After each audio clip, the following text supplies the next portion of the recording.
This is how SlothSG beat the Truth and Reconciliation, Halo CE's hardest level to speedrun in only 6 minutes and 4 seconds on Legendary. The run starts with SlothSG blowing up his fellow Marines and sniping the last one. This is to get Marine aggression up to 4 out of 5 on the hidden Marine aggression tracker. After that, Sloth walks through the first combat sections while shooting enemies with precise accuracy to keep himself alive.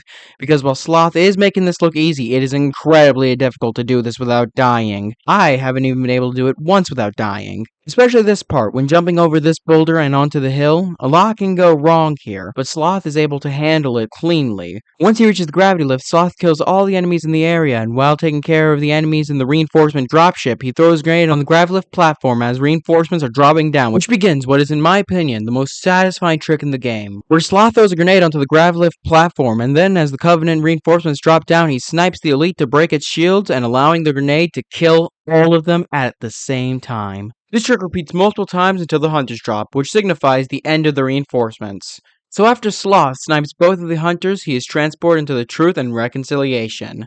Once in the ship, he immediately throws 5 grenades underneath this Wraith to damage it and set up a trick known as Belly Skip. This trick involves standing in this location while the Wraith explodes to be teleported inside of the Wraith's wing. Sloth then looks at this part of the wall before lightly pressing back and teleporting fully into the Wraith. He then switches into remastered graphics and taps right for 1 tick, which is 1/30th of a second.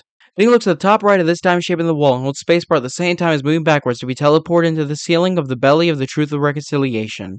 He then spends the next 42 seconds traversing through the coolest looking out of bounds section of the game. Make sure to walk on a specific path while not falling back into the level and avoiding the many invisible walls.